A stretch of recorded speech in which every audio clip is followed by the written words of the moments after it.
Hello there, everybody. It's me, Garrett Kidney, the co-host of You've Got to Be Kidding Me on the Voices of Wrestling Podcasting Network. And I am Liam Jones, my full name, and I'm also a part of the Voices of Wrestling Podcasting Network as a co-host for You've Got to Be Kidding Me.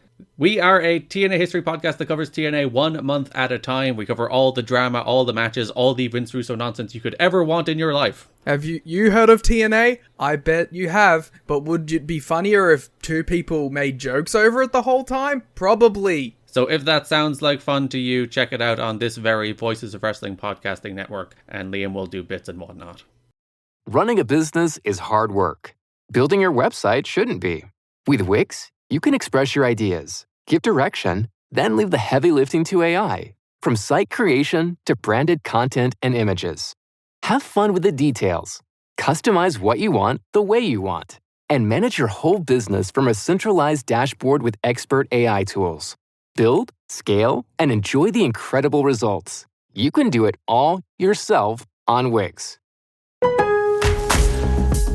Craftsman Days are here at Lowe's with big savings on the tools you need. Save $100 on the Craftsman V20 6-tool Power Tool Combo Kit, now at $199. No matter what the project is, Craftsman's high-quality, high-performance products empower you to build on. Stop by your nearest Lowe's store and check out the full line of Craftsman tools today. Valid through 6/18 while supplies last. Selection varies by location. And it looks as though we're recording. Okay, cool. Wonderful. Check. All right. And then I guess I'll go into the show. So, hello, everybody, and welcome to a new special episode of Jumping Bomb Audio. I am not Taylor. I am Kelly. Taylor is off, I assume, on the tropical beaches of Kokomo. So today you're stuck with me and a special guest. Today is not a regular episode. We are doing a special episode based around the Voices of Wrestling 30 Under 30 project. So we'll be talking about Joshi on the list, on our lists, and, you know, just the lists in general. So joining me today is my good friend Fred from The Good, The Bad, and The Hungee. Fred, thank you for joining me. How are you? I'm doing well, Kelly. Thank you for having me. I am so happy to be able to step in and make your show worse than usual. Oh, fantastic. Hit the people with the plugs. Tell them where they can find you. I am barely on social media with Blue Sky. You can find me as, I think, Flagrant Stats. It's what I am using on there. God, I don't even pay that much attention. Jesus. You can message me on there. I will probably see it at some point. I also am a co-host, as Kelly mentioned, of The Good, The Bad, and The Hungee, a podcast that is ostensibly weekly, but with the way our schedule has been the past couple months, not so much in practice. But me and Tyler Fornes hosted, and we talked about what's going on in AEW. We try to break it down. We are both fans of the promotion, but, you know, also there have been some not so great times with the promotion while we've been doing the show. So I think we're pretty honest about our feelings. You know, we like it a lot, but we aren't out there like, oh, I got to tell you this Pro Chacho storyline. It's week 42 and it's as good as ever. Like, none of that nonsense was happening. So I think we're fair, and I think we're reasonably entertaining, at least in the sense of like watching Sideshow Bob's keep stepping on rakes was entertaining. Fantastic. So yeah. All right, so the plugs for us, you can find us on Twitter /X/Blue Sky at JBomb Audio. You can find me at Comic Geek Kelly. You can find Taylor at Tay Mambo. Subscribe to the show on whatever podcast app you like, rate and review. And if you really feel like giving us a little donation, jump on over to redcircle.com/shows/jumping-bomb-audio. Okay, so like I said, this is a special based around the, I was going to say the Jumping Bomb Audio, the Voices of Wrestling 30 Under 30. I believe this is the third year we're doing this project. I think that's right. Yeah, because the first year was the year everyone liked MJF, and the second year was the year everyone hated MJF. That's true. So, that's right. It's basically how it worked out, because I think MJF ran away with it that first year, and then we all got brochachoed. Yeah. So it's, if you can't figure it out, we're making a list of the 30 best wrestlers under the age of 30. So Fred, I would like to know, what is your initial strategy for making your like preliminary list? Uh, well, I got to tell you, buddy, my preliminary list checks in at about 70 names. So once I do that, the crying Hey, that's where begins. mine's like. I'm at 75. Yeah, we were talking about Mike Spears coming on, and I guess he couldn't make it. I think I would mortally offend him by revealing that I only have maybe 7 Dragon Gate names in contention. Yeah, So- I don't have many either, and that's why it's important to have a big voting pool. Oh with yeah, yeah. a thing like this, because just I would argue 7 is a lot, frankly, but the world of wrestling is so big, it's It really impossible is. to keep up with everything. Like I just don't keep up with lucha. Like that's Yeah. just a choice I've made. I'm like, I just don't have the time for it. I'm not gonna try to just follow big matches if I can't get into it as a whole. So lucha is my giant blind spot. yeah. See, I last year I adopted miscellaneous joshi as my thing because I also voted on the FSM 50. Yeah. And I wanted to give some representation to that. But it seems like the first I carried that over to through like February of this year, which meant that Stardom had like one big show, Tokyo Joshi Pro had seemingly the January 4th show, and then that was it. And Sendai Girls was pretty quiet as well, and Marvelous, or I'm sorry, not Marvelous, Pat Boy, Marigold. yeah, I am a great addition to a Joshi podcast. Marigold, yes, they were also very quiet. So I was like, all right, well, at this point, I'm going to try to switch over to WrestleMania weekend because I reviewed like 6 shows of that for the site and haven't got back to Joshi since then. And it's like everything happened Mhm. in Yeah. every company. So I'm just like, oh, good, great. I'm an idiot. I'm now catching up on 2025 CMLL, which is very good. I'm not complaining. That's hardly a hardship, but Yeah. it is nigh impossible to be well informed on everything. Yeah. And I'm just into February of this year. I didn't watch CMLL last year. I still have CMLL guys on my rankings, but I just like, if you try to watch literally everything, you either have to do nothing else or it's impossible. So, Yeah, that you can't have any other hobbies if you're Yeah. watching everything. like you might not need employment outside of the money thing, but like, Yeah. because no one makes money reviewing wrestling. It's all the Scoops brother. But yeah, I mean, it's just literally impossible. And, well, let's go through the criteria of the list first. So it's basically you pretty much vote on whatever you feel is important the most to you, in terms of drawing, wrestling ability, talking, all that kind of stuff, which I like because I hate having to do the kind of rankings where it's like, oh, you gotta make sure their drawing ability is ranked number 1 because I don't give a fuck about that, Right, and I yeah. never will. So that I love the freedom that this offers, that we're just able to rank them however we see fit, and then that goes we do into have the we overall. have pretty loose instructions, so Yeah. I'll just hit that real quick. So Griffin Peltier, who is the ringleader of this nonsense, that was a positive thing. Didn't sound like it after I said it, but he does a fantastic job with it. He says it's basically 2 sentences. Please consider wrestling skill, match quality, drawing ability, accomplishments, and long-term potential when voting. These are not weighted, and how you choose to evaluate and prioritize them is entirely up to you as the voter. Yeah, and that's like the ideal list making conditions, I feel. Yeah, so like, it is within a there are criteria that you have to look at, right? Mhm. But like one thing I'm really struggling with, and I'm not sure I'm struggling that much, is that I feel like Dominic Mysterio. And I hate that I've come to this decision and realization that Dominic Mysterio is like top 30 over. I think he is sufficiently over where you have to give him credence. Yeah. And consider him, but like I don't want to watch a Dominic Mysterio match. No, absolutely not. I will say that he is no longer like absolute dog shit.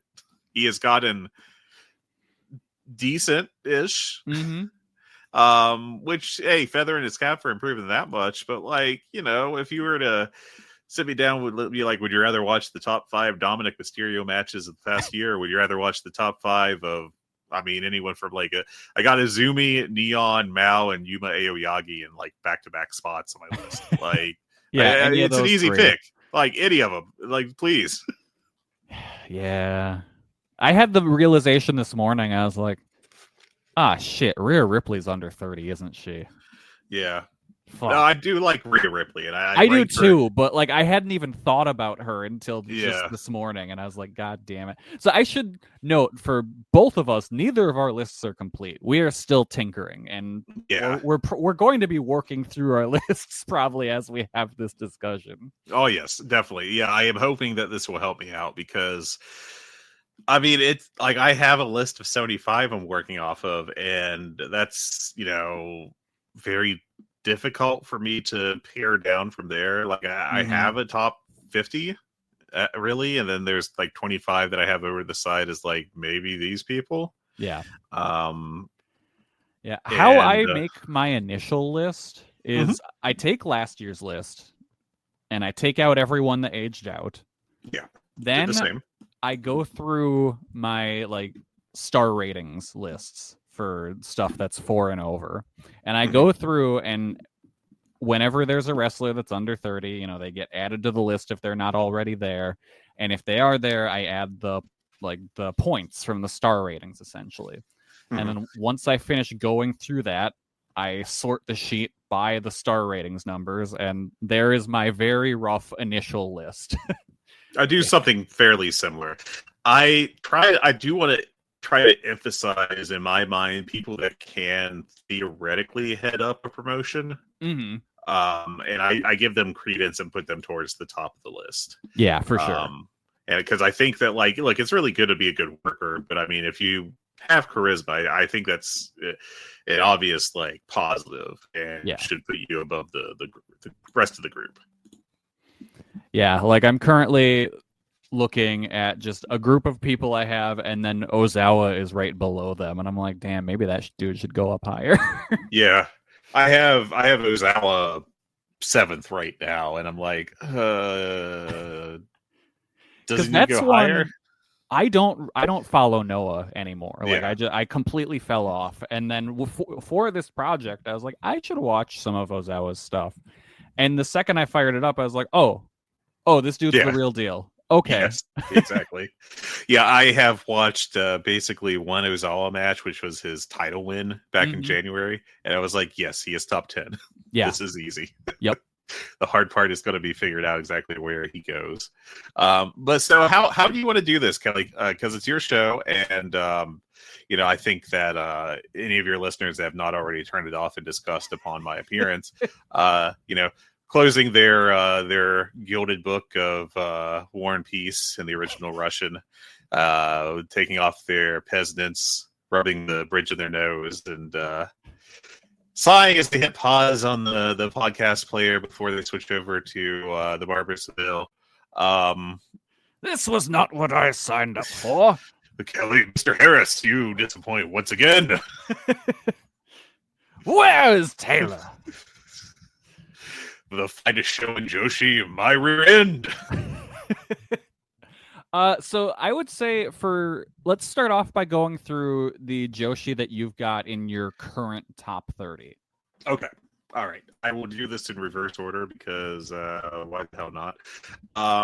So right now I have actually several Joshi. I'm gonna look at me. I'm Joe Lanza. 1, 2, 3.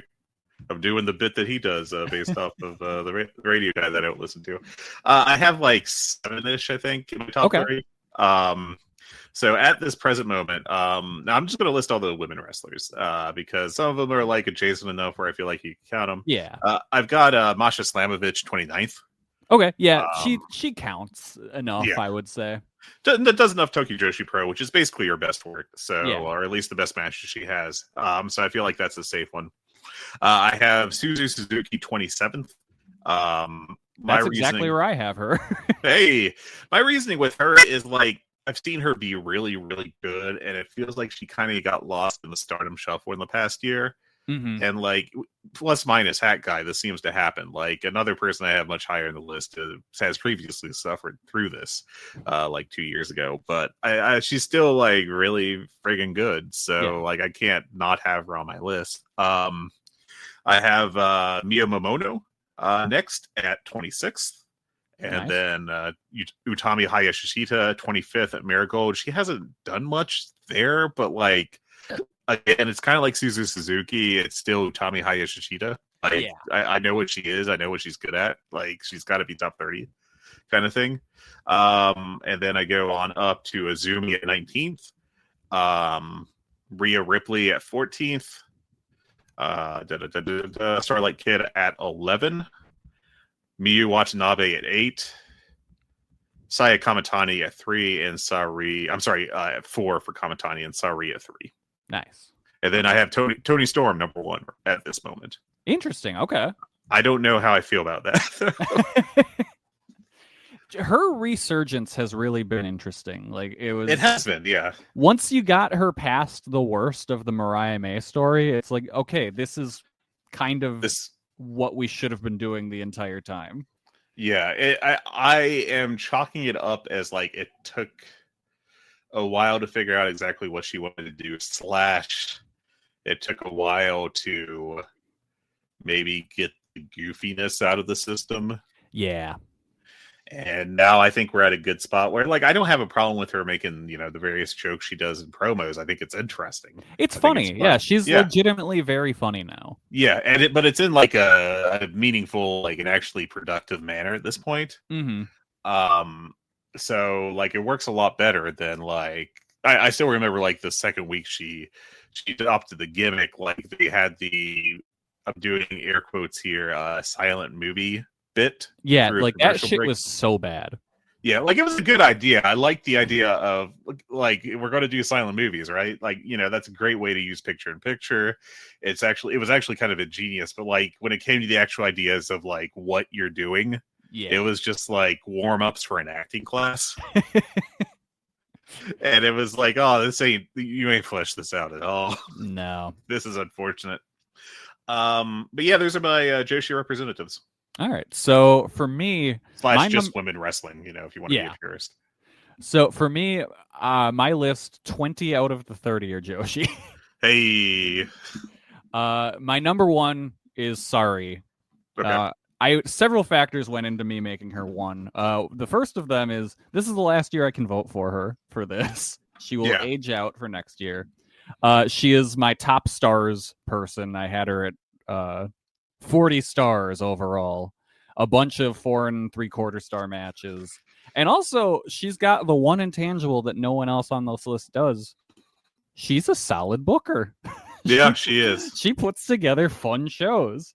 So it's like, you know what? That is a talent no one else on this list has, and I absolutely love her wrestling style and think she's one of the goddamn best in the world. So she is my number 1. I think maybe you're disrespecting Mr. MJF. Surely yes. You would not think. True. He's a bad creative mind. I would love to see the MJF produce shows. Oh, lore. Sorry. My number 2 is someone that did not make my list at all this last year. Okay. And is someone who just jumped so far up. It is Saya Kamatani, who really just put it together so much. And like famous, like if you listen to years past, Taylor and I were going through it during her title run, where it was bad. Like she was actively bad for a while, and then once someone sat her down or she realized herself, was like, I'm not really good at this high flying stuff. As much as I want to be, I'm just too kind of awkward to pull it off. And once she just leaned fully into the heel stuff and became really good at it, she's one of the best right now and is anchoring Stardom so well at the moment. Yeah, she is very similar. I think, like we said about Ozawa, like I took last year off of Stardom completely, so I missed the whole Saya Kamatani transformation. But, I put on the for whatever the first show of Stardom this year that I watched with Kamatani on it, I was like, oh yeah, this is like vastly superior to what she was doing before. Yeah, it's night and day. And I really would chalk a lot of that up to working for Wave as well, just because it's like that's a different crowd and working under different circumstances, and it's good to kind of get out there and work in other places. Yeah. So yeah, Saya currently at my number 2. She will most likely stay at my number 2. Okay. I think my top 2 are solid for sure. Okay. My 3 and 4 are Azumi and Starlight Kid, who I will always connect to those two, no matter what. Like, they are attached at the hip just because of how they've come up together and are always kind of pairing off every now and then for their matches. And they're both so goddamn good. I have Azumi higher than Starlight Kid just for the sheer amount of volume of good matches she has. Starlight Kid's got a lot good too, but like I was kind of shocked at the amount for Azumi when I was going through my list. I was like, damn, this girl just shits out 4-star matches all the time. Like, doesn't even try. And it's like, they are 22 and 23 respectively. Like, they are this good now. It is ridiculous, yeah. It's insane. And that's one of like the inherent advantages Joshi has in a list like this, where they all start so young. And Lucho as well, because they started very young in Mexico. In the US, like, so many are like, I am 27 and in my 3rd year. It's like Starlight Kid over here is like, welcome to the business, kid. Yeah, and that's when like Riho was on the list. Like, she did not make my list this year, just because I don't remember the last time I saw her wrestle. But it was just like, 12-year veteran at like 20-something. Yeah, it is insane. Riho is how old is Riho? 27 right now. God bless. Yeah. So she could theoretically like even come back on the list. I didn't really give her much consideration because, like you said, he has been like sent to the hinterlands of. I guess she even working anywhere. Like, I didn't know she's on Ring of Honor right now. She's just gone. Has not worked a match since last July. Was she injured? Am I forgetting that she was injured last year? I don't know. I feel like she was injured at some point and then came back and then just... She broke her arm against Lady Frost, so she has not been back since that match, at least as far as having a match.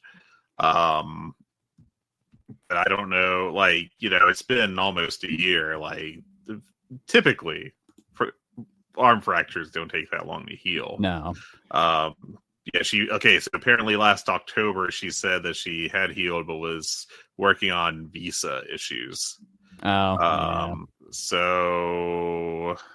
and it's entirely possible for someone that's been doing this for so long and at her age just be like, I want to go do something else for a while. Like, maybe she's going to school, maybe she just got a part-time job, maybe she's just like, I don't like America.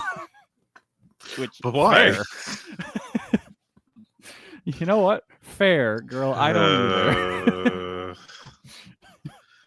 Oh boy. But it's like we don't know, so it's just like, well, every now and then Riho shows up and it's like, hey, cool, you're back. Okay, bye. Man. Yeah. Man, her and Hikaru Shida, Yeah. Yeah, I think Shida is. I saw Kenny Omega said that she is stuck in Japan working on visa issues at the moment. Cool. Great. I think Kenny is her cat. Shida's cats are living with Kenny at the moment. Well, speaking of Joshi being stupid young, I have bought a few boxes of those BBM cards. Nice. That we've been talking about, and I have apparently received an autograph from a literal infant. Who the hell is this Choco Pro kid? I haven't seen much of her. She is 8. She's tiny. It is disgustingly young, and like, I don't know if like I'm going to prison because I got a card of her in her wrestling gear autographed. Like, what is going on here? Let's see. Because I pulled this out of the pack, and I'm like, oh, that is a child. What is going on? Yeah, I don't have an age for her on Cage Match. Like, what is her name? I don't even know. Kaho Hiromi. Okay, so that name I've seen. God bless. She's She listed is- at 4'4" for height. It's impressive how on a trading card with no one else by her, no frame of reference, she looks tiny. Uh-huh. Cool, awesome. Also known as Trainee Kaho. Is she making your list? No. No, I you aren't. haven't been following Choco Pro as much as I would like to, just because, like, No, they don't have Lulu pencils, so like, they where's don't, the draw? which is sad. Because, like, the booking is nowhere near what it was in the golden age of the pandemic era Choco Pro, which is an insane thing to say. But like that's when the company was at its best, and just now we're at the time where it feels like the same people wrestling each other over and over and over and over, and so I just tune in every now and then. Mm-hmm. And it's like, okay, it's still kind of fun, but it's also they're not really doing anything story wise. So it's been disappointing to see that. I think the more that Emi Sakura is around, the better it is because she actually books things. Yeah, rather than just stuff happening. Yeah, because that's the problem with Masa Takanashi as your booker. Because his booking style is, who did I hang out with last week? What indie scummer is going to come on this time around? Well, at least, I can sympathize with that because I have a brain of Swiss cheese, so I would probably just like have my roster and, like after 4 weeks, like someone would show up and be like, "Oh yeah, oh you okay? Hey, how's it going?" I definitely, I've been working on plans for you. Please don't look at this notebook that it's just blank. You wanna be in a tag team with someone? Okay, so I'm sorry I interrupted your list. You go ahead. No. So my number 7 is Mio Watanabe. She just had a killer year, great title run. Absolutely loved her match against Ryo Mizunami, and still so much potential in her. Like she's one where I feel like every couple of months you see her and you're just like, okay, she keeps getting better. Mm-hmm. And she's still 25. Like she's going to be on this list for 5 more years. Yeah. My number 8 is Mika Iwata from Sendai Girls, who I did not realize was under 30. I thought she was older because I feel like I've been seeing her around for a long time. But again, Joshi. Yeah, it is the way. Yeah, Sendai Girls has had a good year so far. I thought they really kind of ramped things up with the Satomura retirement run. And Iwata's been having a bunch of good matches. I really loved her series against Ciara Ino in Stardom and Sendai Girls. So that got her high on my list. I had Iwata as my 101st best worker last year for the FSM 50. Okay. So like I am a little familiar with her. She's very good. It's really tough. It's a tough list. Yeah. There's so much. Yeah. Number 10 is Vaney. Always. God, I never see enough Vaney. I need you to be like remind me about Vaney existing and send me matches to watch. She's one where it's just like, how has she not been snapped up by one of the bigger companies? I just don't get it. The following is not an endorsement of this view. It's just the only thing I've been able to reason out is maybe it's that she's trans. Like I can't. That's the only thing I can think of. Like, I'm not saying that is a good thing. I'm just saying, of course not. Like, I don't know why else. Yeah. Because I figured she would have gotten snapped up by AEW, but then she had some visa issues in the state, and I don't think has been back since. Yeah. So that's sad. But she's been having a good run in Japan as of late. She had a really good match with Sari earlier this year, but that's kind of easy to do. Yeah, it's not hard, but there is being able to carry your own against Sari, Exactly. And she's had a good run as the Seedling champion. Yeah. My number 11 is Micah, who just really kind of kept Stardom going in a time that wasn't great for them, and had a really good title run when the material they gave her was not great. Like she's the one where you point at like, oh, maybe she is their true ace. Yeah.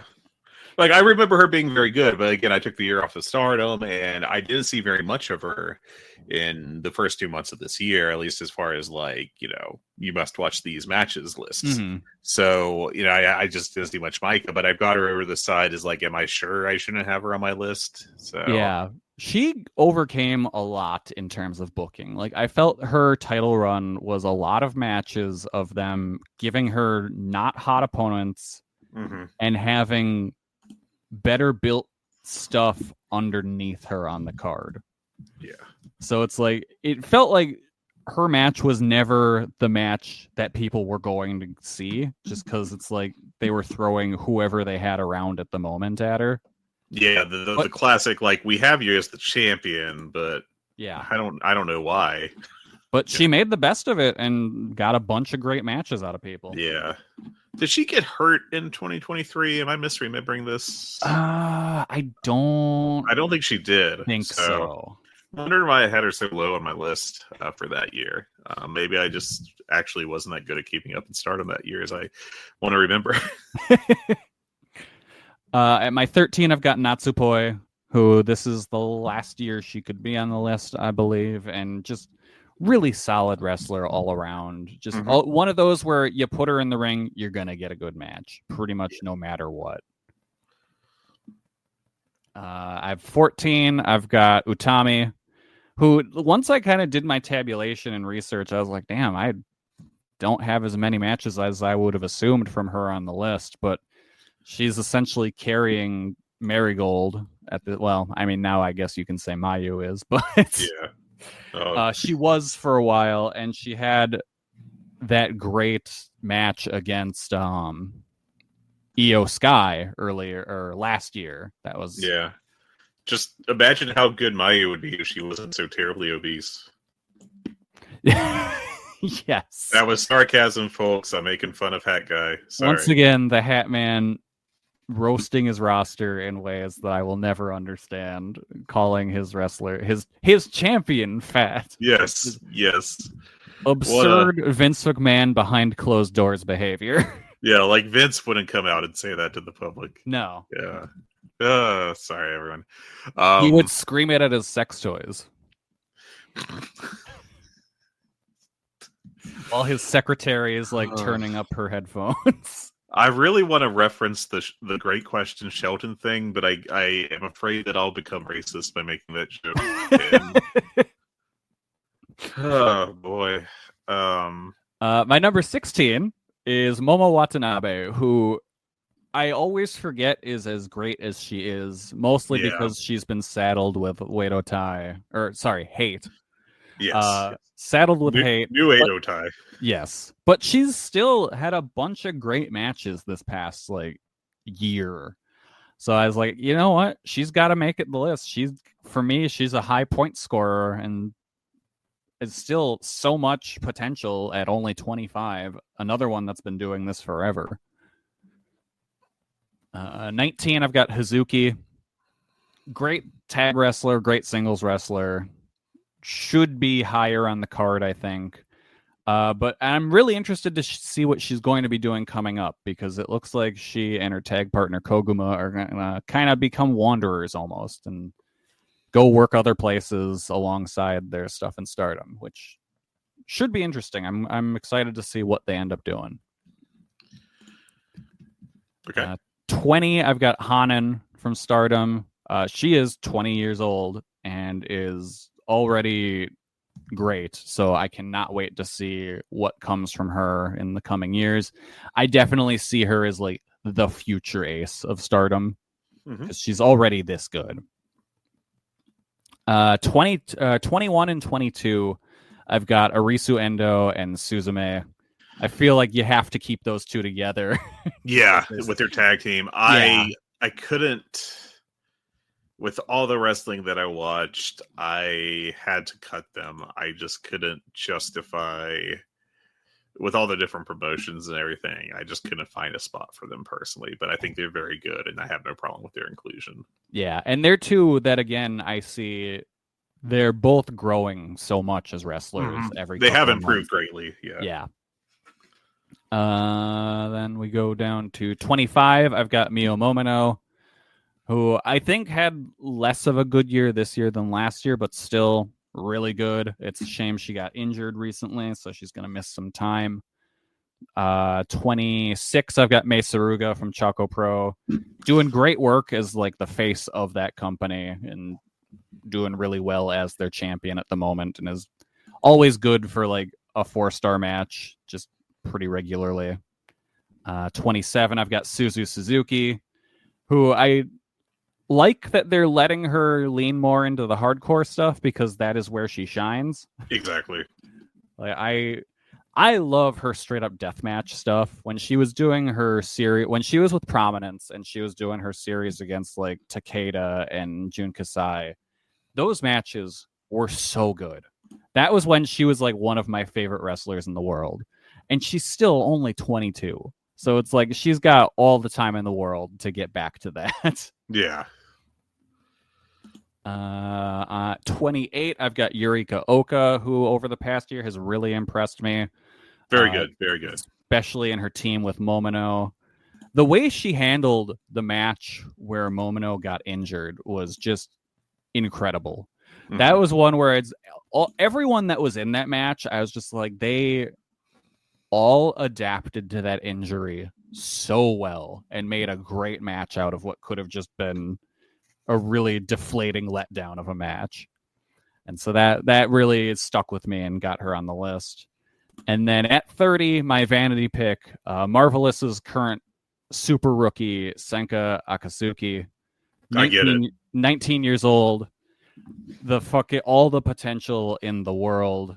Yes. Anyone that can get an entire room of people on their feet just escaping pins. Yes, that was easily the most impressive spot of Mania weekend. Yeah. Easily the greatest how do I want to, I guess, for lack of a better term, organic crowd reaction, and that like nobody knew who she was going in. Uh-huh. It was obvious. And she did such a fantastic job getting herself over with such a simple spot that I don't know if I've ever actually seen that spot before. And it's just like I refuse to be pinned. And it was so wonderfully done. Like as soon as I saw that match, I'm like all in on her being a superstar. Yeah, she's got it. Like it's like the only match I've seen of hers, and like the way I vote is I want you to have put points on the board, and she's very early on, so I can't justify by my logic. No, garbage as it may be, putting her on my list. But like, if I were to just go full like 100% potential, I'd be surprised if she didn't make my list. Ignoring if I were to ignore like any what have you done to this point. Yeah. Stuff. Yeah. Anytime I've seen her, which again isn't much just because I don't follow Marvelous as well as I would like. Anytime I've seen her, I've come away super impressed. And it's one of those where she just has the young rookie, like fiery youngster match down so well. Mm-hmm. Or it's just like, okay, you are just mastering this style. I cannot wait to see how your matches grow as you're, I guess, more or less allowed to do more stuff. Because she's very much still on that I am a rookie wrestler, I am allowed to have 5 moves kind of thing. Yeah. Like, and she's got super charisma from that, so... Yep. Yeah. And that's the way, I really think that's the way to train people. Like, just, yeah, it makes a lot of sense. Because there's so many young wrestlers in the States that come out super just like, oh, wow, they're going to just run the wrestling world eventually. And then they just stagnate. Yes. And it's like, oh, this is as good as they are ever going to be. Well, as a co-host of the AEW podcast, let me tell you something. Yeah, no, 100%. There's, I this is kind of a thing I have with AEW. Now, I do have AEW as like 4 of my top 5 picks between Tony Storm, MJF, and Kyle Fletcher. But like once you get beyond that, like the AEW talent progression on the youth side is pretty dreadful. I mean, they made a big deal of that out of the 4 Pillar storyline. Yes, a while back, and you got 1.5 now. Jack Perry is still technically eligible for this list, but like I didn't even have him on my area of this list down. Like, not a chance. Darby Allin, Darby Allin has aged out of this list. I had a moment of panic just now as I thought, oh my God, did I leave him out? And I will still say he is a star. I don't know if he's a top of the card kind of level star. Because he does have holes in his game, but like still the idea is you book to the strengths and, you know, try to minimize the weaknesses. He's had a rough go of it with the various injuries and then going off to go climb a mountain. Yeah, mountaining. And also being booked to look like kind of a dweeb. Yeah. With Jon Moxley. Which wasn't great. And now I guess we kind of have the top of the AEW card in a holding pattern until he returns from Everest. Yeah. Where he managed to not die. But like they very seriously, he very much could have, even though it is pretty much just like tourism. People still die there every year. So congrats on not doing that, Darby. I appreciate it. Another AEW guy that just totally fell off my radar for this is Daniel Garcia. I still have him on my top 30. Conversation behind the list, a little curtain pull here, is very down on him right now. And I get him. I still have him 28th, so he's just clinging on. But, you know, he is... it's kind of been a not super year with him. No. He got stuck in the Adam Cole vortex for too long. Yeah, it didn't help. And the guy, the other pillar, Sammy Guevara, who aged out of it as well. He's been sent off to Ring of Honor. You know, like he's got to get babysat by Dustin. Yeah, like it's pretty not good to be sentenced to 2025 Ring of Honor. You know. And like, you know, the AW problem is like there's other talent there, like, you know, the Martins and Lee Johnson and Julia Hart. And I don't think any of them are really progressing. Private Party is the number one. They had so much potential, and this is just what they are. They are never getting better. 2025 Private Party is just like 2019 Private Party. Yep. Not different at all. You know, they did not get sent out to work a lot to other places. You know, like Lee Johnson. You pull up his cage match page, and it's not like he's working, you know, choose your indie of whatever geographic region, but it's not like he's showing up at him a lot. In fact, his last indie shot was before 2024. I'll tell you that much. Looks like it's the end of 2023 at WrestlePro, and that was one match. And like, this is a guy who I think a lot of. I think he has a lot of potential. I think he's a talented guy. I think he could still be a star. And like, he worked 3 indie matches in 2023 and 0 last year. Like, what are, you know, like, you can't tell me that working Honor Club Dark is really helping him improve that much. Like, even a guy like I don't think that Nick Camarado was ever like lined up for stardom or anything. No. But like, you know, he was a big guy that could move. You know, there's something like, if you get at least like a mid-carder out of that, hey, congrats, you succeeded. He was a big guy that could move and had a good look. Yeah, he looked like $1 million, and you know, like, I don't think he really had much charisma, you know, but like, if you end up with like the second muscle guy in the Callis family from like someone you developed, congratulations, you have succeeded. And instead, like Nick Camarado, you go to his page, there's more indie shots with him. I will say that much, although I think part of that is that he ain't employed here anymore. Yeah, he's just not getting booked.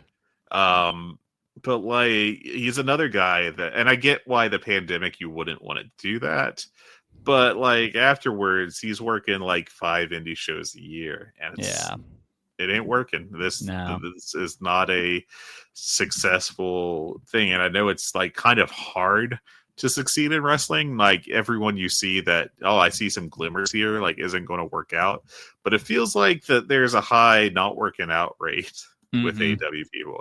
And then you get to NXT and it's like, oh boy. I have no one from NXT or WWE on my list just because I don't follow either of them, and the rare occasions I do watch, I'm always like, ugh, this is what people like. Yeah, it is awful presentation, but I mean, there are talents there that I like, but the vast majority of them are developed elsewhere. Yeah. And that's the thing. Like here, the WWE people I looked at are Tyler Bate, because I remember what happened 5 years ago when he was awesome. And since then, he's just been like cashing checks and doing jack shit. I completely forgot he existed. I know, right? It's a crime. Like, people should be in prison about how Tyler Bate has been used. Jordan Grace, I like. Not enough to rank, but like, I looked at her. I was like, she is good at what she does. She isn't the best, but she's good. I like her quite a bit, but not developed by WWE. Tiffany Stratton has presence, but not really enough in ring for me to rank. No, there's some potential there with her, but again, who knows how that'll be realized. Yeah, Axiom and Nathan Frazier, I like them as a tag team quite a bit. I think they got well overranked by people who only watch WWE, but they are very, very good. But they're also people that were not developed by WWE.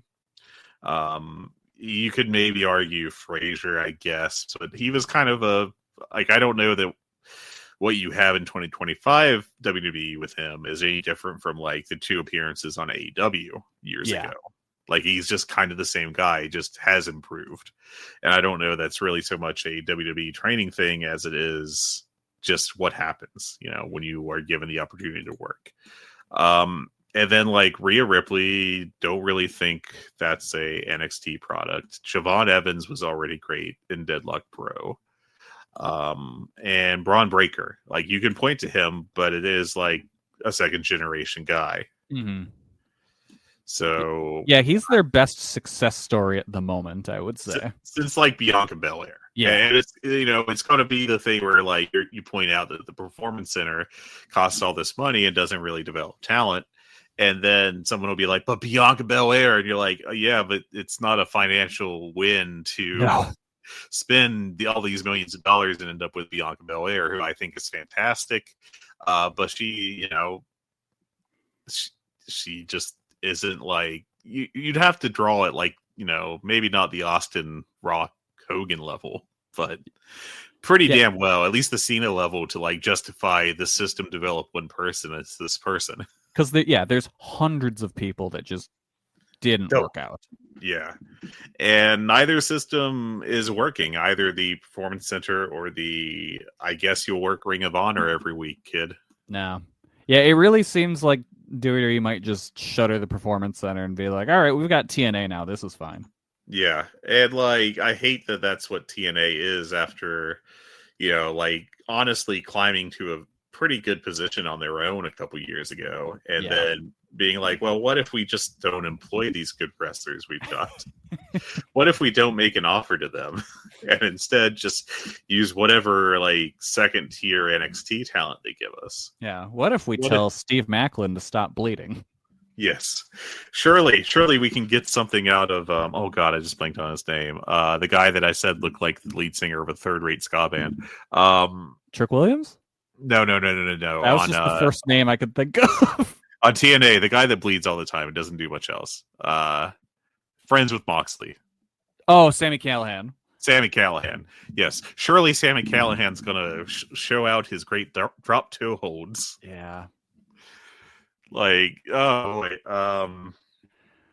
So on my list, like my top non-Joshi ranked wrestlers are currently at 5 and 6, and those are Gabe Kidd and Ozawa, who it's just like, good picks. Perfect bona fide stars right there. They very well may end up at 3 and 4. I haven't fully decided that yet, but they're both up there for sure.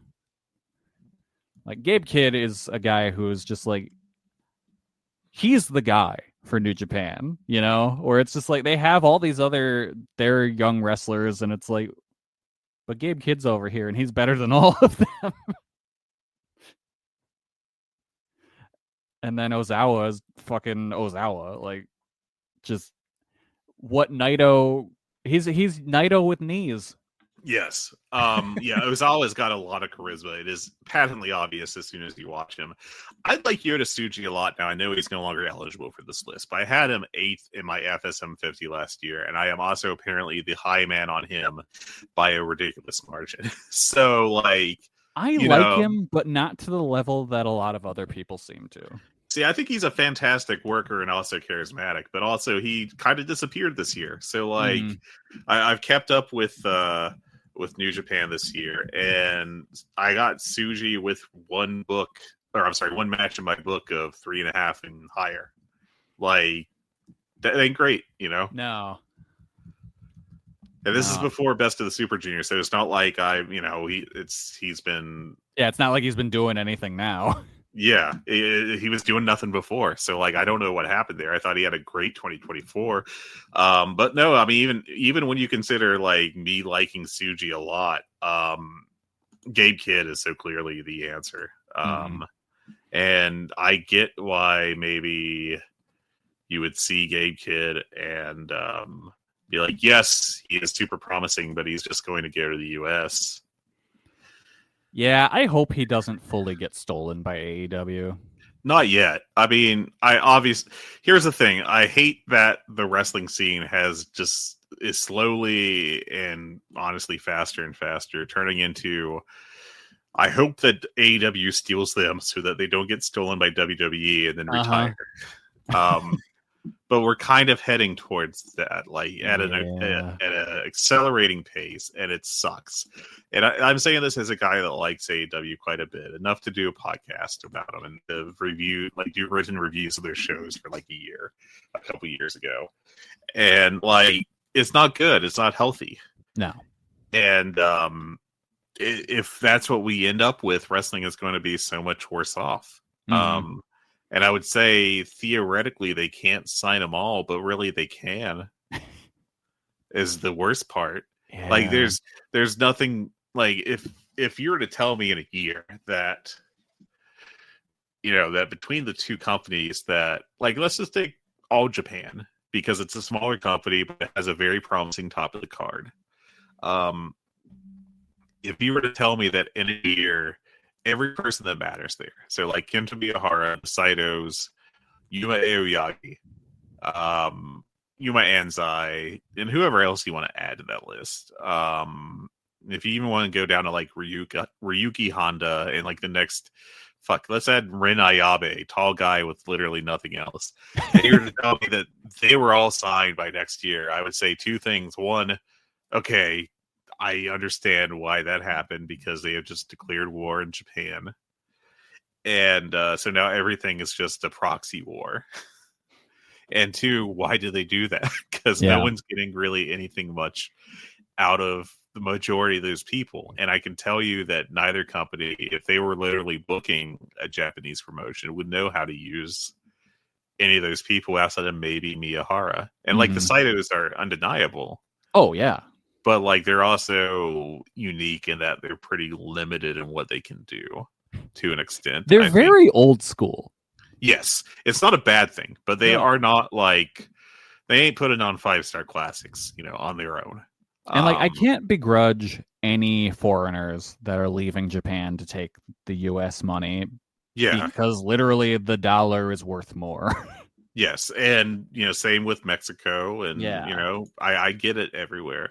I am just terrified that it's all going to be, dragged down to this level of like literally everything is a minor league, or treated like that. And that's kind of the mindset of certain fans that only know WWE plus minus AEW is like, yeah, anything else that exists isn't worth it. Yep, and like there are talented people and promotions all over the world, and we talk about these you talk about these joshi promotions, and like there's great workers in all of them, picking literal children off the street. Yes. And like if you just stick over to the men's side, like Dragon Gate, look, I will I was looking forward to teasing Mike Spears about his Dragon Gate fetish and then his cleat fetish, the truly shameful fetish, worse than hentai.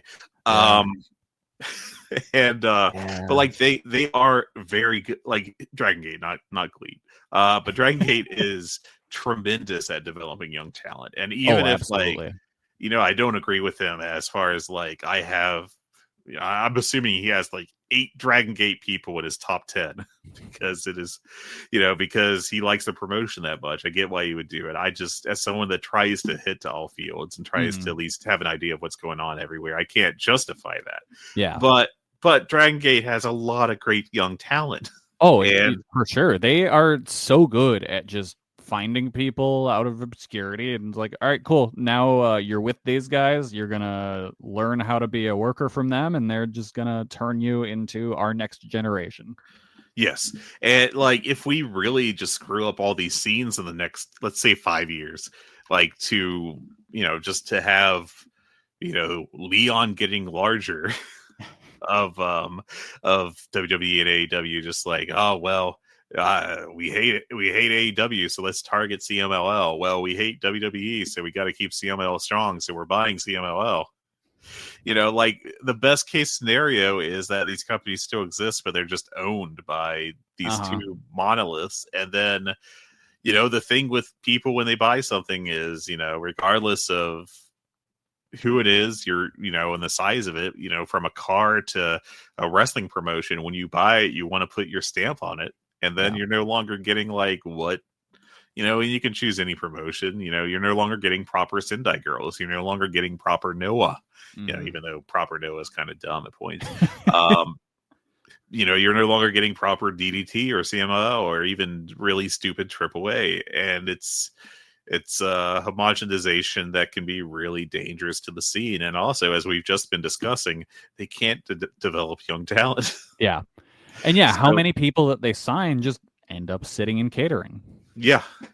Like, Top Flight, pretty damn good tag team. If they had been sent to Dragon Gate for 2 years, let's say, because, there's the whole, like, these promotions don't want to be minor leagues. They don't want to be like, yeah, we'll just take your 26-year-old and book him like stars because you told us to. But like, if you could have went to Dragon Gate or, because New Japan's tag junior division ain't shit, and been like, hey, listen, can we loan you these guys? You use them for free.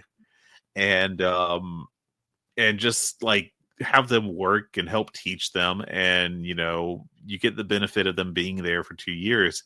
But that's seemingly impossible because as soon as a guy starts to get over, of course, they're going to be wanted by their home promotion. Yep. And like, the Nick Wayne thing is perfect right now. Like Nick Wayne goes over to Japan for the Best of the Super Junior, and that should be mutually beneficial. He should get a great experience working Best of the Super Junior, which will benefit AEW because it benefits Nick Wayne's abilities. But New Japan gets the benefit of having a diversified, group for this tournament, and hopefully have a good worker come over. Mm-hmm. I like Nick Wayne, so yes, I do too. And he's still 19? He is a child. Yeah. All these people are children. As an old, I have to accept the fact I'm an old now. And I've fully gone to the point now with I don't really want AEW signing up Joshi people anymore because they just never show up. Like, well, why would you? I mean, like, look, again, it's my number one promotion that I watch. I try to keep up with all their stuff, even though it feels like putting my face in front of a fire hose at points. But like, AEW, I like it a lot. I think it's a good promotion. It is not a perfect promotion. And one of the big problems with it is the usage of, foreign talent, specifically Joshi. Like, we talked about Riho and we talked about Hikaru Shida, who both are like, you could tell me that they're surfing with Shinsuke Nakamura. And I'd be like, yeah, I get it. It sucks. I mean, like, Riho should be on TV like every other week. Yes. Having a great 12-minute match. Like there's no reason she can't be what a superior version of what Jay Lethal was for a while, or what Mark Briscoe is in terms of AEW TV. A person that gets to work a lot, but is never like really pushed super hard. And instead, she just like she's entered that period or that spot that Tony Khan has of, well, I value them, but I don't want to book them right now, so I don't want them to lose. I don't have room for them because I need to put Harley Cameron in every segment I can. Which, yes, no knock on Harley Cameron. I like her I quite get a it. bit. I understand that. That's not a complaint. But like, But I feel like I see her constantly. yeah. But like, you want her on TV constantly because that's the only way they have to develop anyone right now. Mhm.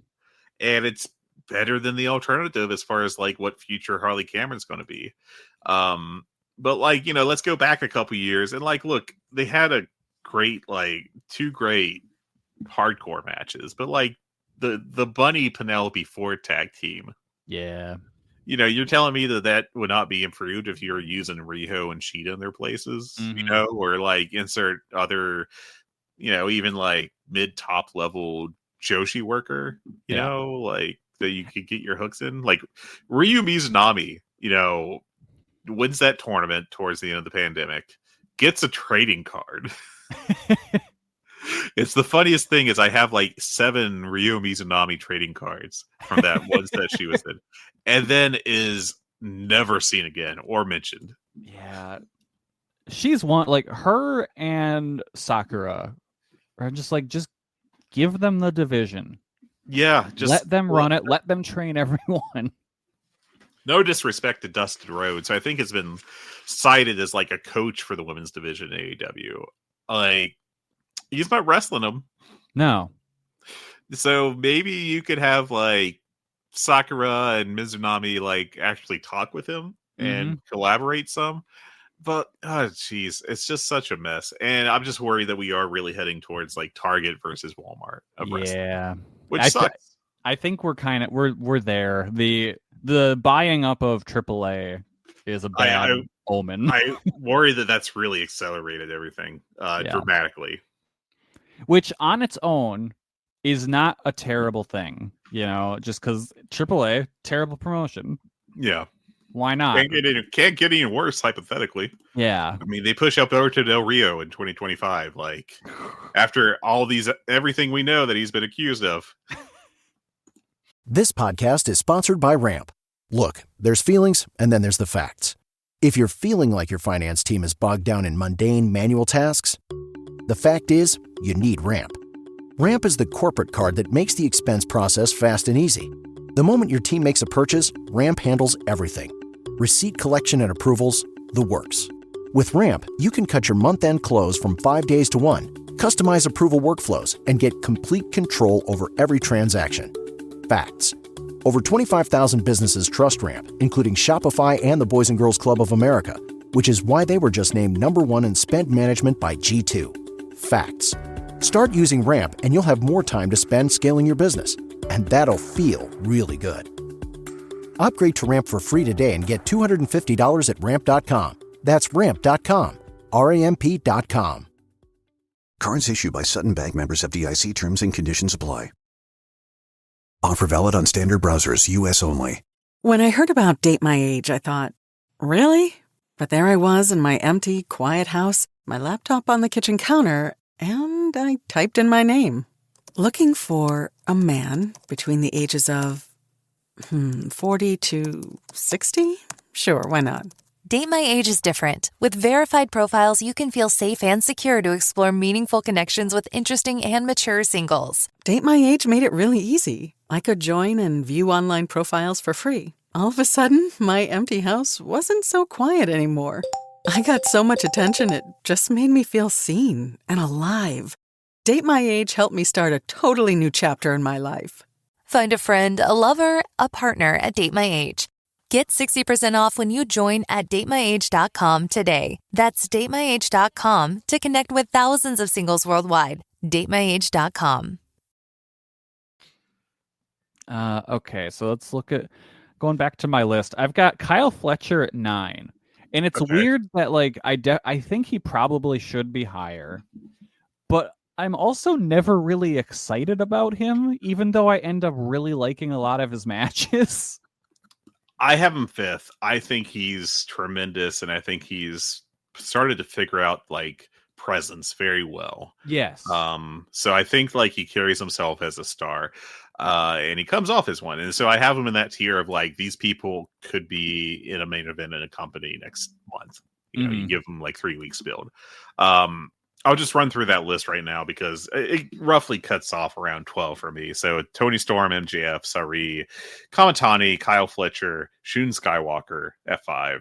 Or actually 6, I can't count. Ozawa at 7, Gabe Kidd at 8, Mi Watanabe at 9, Xander Can Jr. at 10, Kaito Kiyomiya, the Cuck Champ at 11, Starlight Kid at 12, and then Mascara Dorada at 13. And if you want to include like Yuma Anzai, Rhea Ripley, Braun Breaker, there's my next 3. Sure, that's fine. I find them kind of in this like in between spot, between. Like, I don't know if I've ever felt so bad for a wrestler as I did for Kaito in the match against Ozawa where he lost the title, where I'm like, Kaito had to work so hard to get where he is. Yes. And for Ozawa, it just seems effortless. There is something going, like the whole Noah versus Kaito Kiyomiya thing is one of the worst cases of super talent treatment or super prospect treatment I have ever seen in my entire life. It is really, it's such a bummer to like, because he is so good. He is so good in the ring. And I'm not saying he's like The Rock as far as, or if you guys prefer like a Tanahashi or Naito, as far as like coming across as a superstar, popping off the screen kind of stuff. But he has top of card presence, I think. Yes, absolutely. And he has been used so poorly consistently in Noah to the point that like the fans look at him as a dope. Uh-huh. And it's like, how do you recover from this? And he's supposed to be the fiery babyface, and like in the most recent match against Ozawa, he's getting booed because everyone loves Ozawa so much. Yes, exactly. And I think part of it is that Kiyomiya has this track record of being like treated like shit. Uh-huh. And you got all the Muda stuff and everything. And it is just so sad. Like, I genuinely feel very sad for Kiyomiya because he is treated like this, but why? I kind of wish he would have jumped to New Japan. Honestly, what his booking most reminds me of in like the vibe sense, not the literal sense, but like just the vibes. I don't think any promotion has hated their own wrestler this much in terms of booking since Zack Ryder in WWE got over on his own the first time, and they're like, "We'll teach you a damn lesson."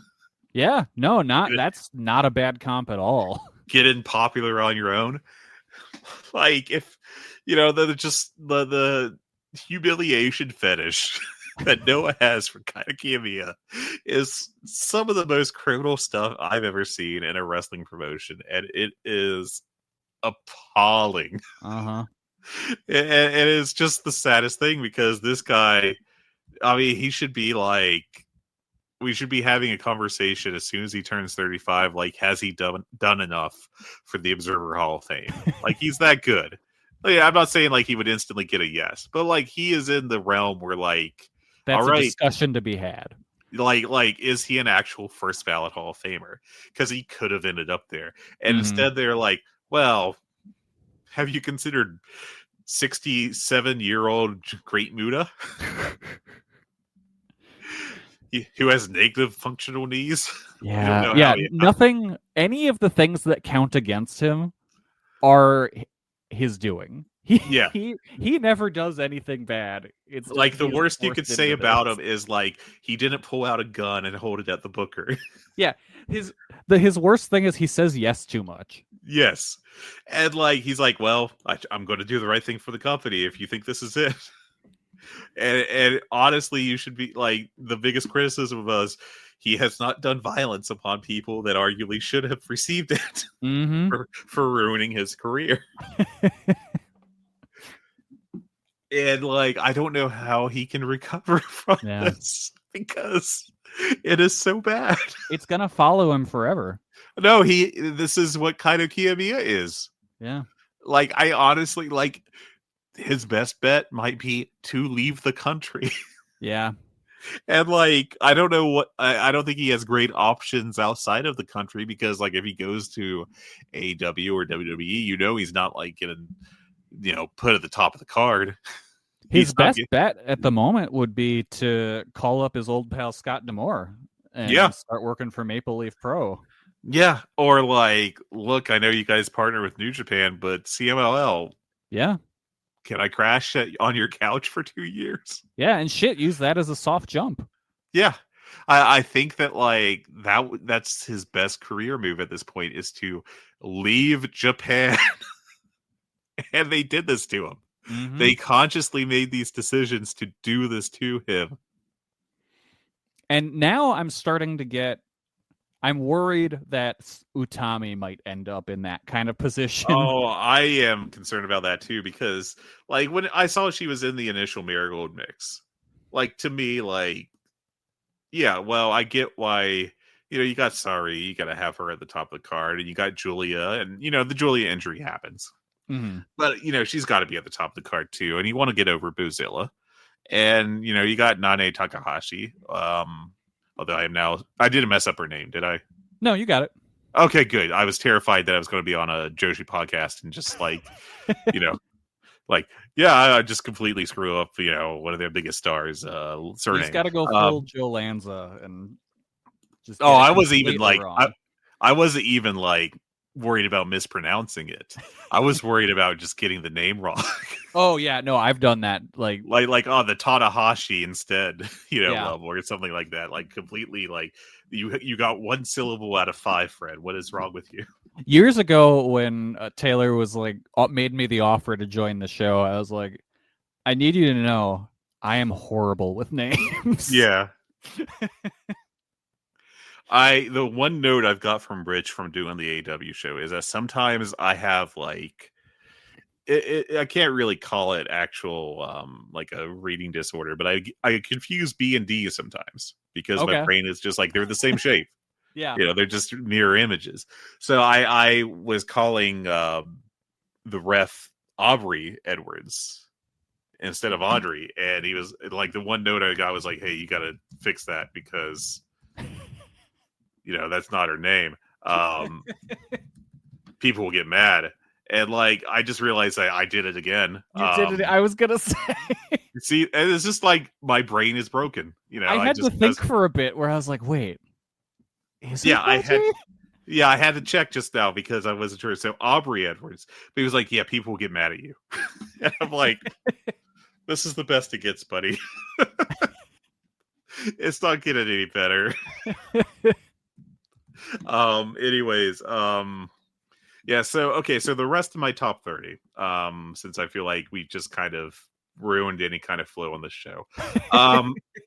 I've ruined it. I apologize. Okay, so I have Rhea Ripley 15th. I think she's a good worker, but that's a company that doesn't care about having good matches. So like, it only happens like twice a year tops for her. And then, I used to post these lists we do on Squared Circle, r/Squared Circle, and they'd be like, "Oh, they got real mad last year." Oh, they did, and I'm not even going to bother this year because I'm sure I imagine that there's some people that didn't post that like actually learned about other wrestlers outside of the major U.S. ecosystem. But there are people that are like, "Why do you hate Rhea Ripley?" And it's like, I don't hate her. I just can't say that she's like number one because she isn't positioned as an actual draw. Like, she is a very valued upper mid carder in that company, but they don't main event her for anything. Even at her hottest, they are like, well, you're in the semi-main, and it's, like, you can enjoy her, but there's a realism as to what she is being used as. And yeah, she had like the really good halfway shoot fight with Charlotte Flair. And I think there was a 3-way match at a Mania that she was in that was very good, but like it's literally like saying 2017 Undertaker is one of the best workers in the year because he had a Mania match and then disappeared. Like, Rhea Ripley, even the hardcores aren't like talking about her having great matches like every Raw. No, So, like, there's a cap there. I think that she could be a great worker if that company all of a sudden was like, we got to get the cage match scores up. Damn it, up. My opinions of Rhea have been skewed too much by just the weird Gooner posts I see on Facebook. Oh, buddy. Oh, man. Let's talk about that because, like, I'm a WNBA fan. I actually years ago wrote like a 400-page season preview for college basketball, for women's college basketball. So, like, Damn. Yeah, you were the J. Michael of women's basketball. I seriously was for like 1 year, and then the pandemic happened, and like all my viewing habits got broken. But like, when you watch a WNBA broadcast, or when you're watching the Olympics, any of the women's sports there, or we can talk about the NWSL, I think it is. I'm not a soccer guy, but any of these like relatively big women's sports leagues, they're not talking about how hot the athletes are during the broadcast. At best you'll get like Cameron Brink entering the arena, and they'll be like, look at her fit, because that's the thing with basketball now that I don't understand, because I'm a 40-year-old white guy from Appalachia. And I wear t-shirts and jeans like every day. I am not a fashion guy. But like, like they're never like, Cameron Brink is the hottest person that has ever lived. Back with the second quarter after this break. But like you put on NXT, and I think NXT currently has like some pieces of a pretty good US TV women's division. They've got a great roster. They do. And then instead you get Julia doing her knees into the mat spot, right? Which is fine. No, Stephanie Vacour. Yes, you're right. Sorry. It is Vacour, yes. And then you have Booker T apparently bringing himself to orgasm on commentary every week that this happens. And the crowd is like into it, like to the point that it has stolen the thunder from Vacour for this spot. It's so and it's weird all about Booker and T, gross. and it is like I'm not saying don't acknowledge a woman as attractive. Like this isn't some kind of weird puritanical thing with me. But like if you're an athlete, you get talked about like an athlete, right? You don't get talked about as like a sex object. Yeah, no, 100%. At least in the primary media. There are people that only watch the WNBA because they think some of the people are hot. I'm not talking about that group. Like you put on any kind of WNBA, like actual sports coverage, it's not like talking about how hot Cameron Brink is. It's not talking about how, fuck, marry, kill. Asia Wilson, Brianna Stewart, Caitlin Clark, your take, sir. Like that kind of nonsense. But like the commentary in the WWE with the women it has been heading back towards like how they were talked about around 2000. Yeah, it's no different than Jerry Lawler yelling puppies. I was getting ready to say there's literally no difference between Booker T doing the thing with Vacour's knees and that, and Jerry Lawler screaming puppies. Like it is the same level of unseriousness about these people as athletes. And I'm not saying like, we took beach photos of our wrestlers in bikinis and put them up on the website. You can take a look at them, you freaks. Yeah. Kind of stuff. Like there's nothing really wrong with that. But like when your commentary is like solely putting over like that thing that Booker T does is the most outrageous offender. Like I would be traumatized if I were watching a Stephanie Vacour match on my TV and my wife walked into the room right as that spot started. I would be like, well, this is why I'm committing suicide. Like I would be so like she would just look at me and I'd be like, yep, you can go ahead and start the divorce proceedings. I understand. I get it. You can have the house. Cannot blame you. And it's just like, why can we not be normal? Yeah. Like the mommy thing, just calling her mommy and whatever is fine. But it's gotten so weird. It's gotten very weird. And like, you can find her sexually attractive. I don't got an issue with that. Yeah. But we're like half a step away from like Booker T on commentary being like, here's my tribute pics to Stephanie McKeer. And that's the thing, like, Joshi fans get lambasted for being weird. Rightfully so. Rightfully so. Some of them are very weird. I don't do the social media aspect of it. Yeah. I just watch the matches and I'm like, that was good or that wasn't as good as I hoped. And that's my entire I don't claim to be any kind of Joshi expert, and I'm sure as hell not an expert on like the scenes surrounding it. Yeah. I don't want to be. We occasionally get moments of homie blasting rope on pictures of Julia and slapping him on his wall. Like that happens every now and then. But like just the culture surrounding the WWE women's division is so weird and sexual. And like the thing that gets me is if AEW did any of this shit, oh my God, we would be litigating it for months. I think if Tony Schiavone was doing the exact same gimmick, oh my God, with the exact same spot, people would want him in jail. He would be in prison. Yeah. And like, and someone would have burned his house down. Yeah, and instead we're doing it for laughs in WWE. I don't get it. I don't get it at all. Yeah, it's just such a different audience culturally in a way that I don't understand. Yeah, and like my path to being here in wrestling, to the point that I'm talking about it on a podcast, and I'm like giving serious thought to these dopey lists that are fun, but like, you know, like at the end of the day, they're entertainment, right? There's nothing wrong with doing it. Yeah. You know, I enjoy it, but like if I were to meet someone and, you know, my wife were to introduce me as, oh, this is Fred. He votes on the Wrestling Observer Hall of Fame.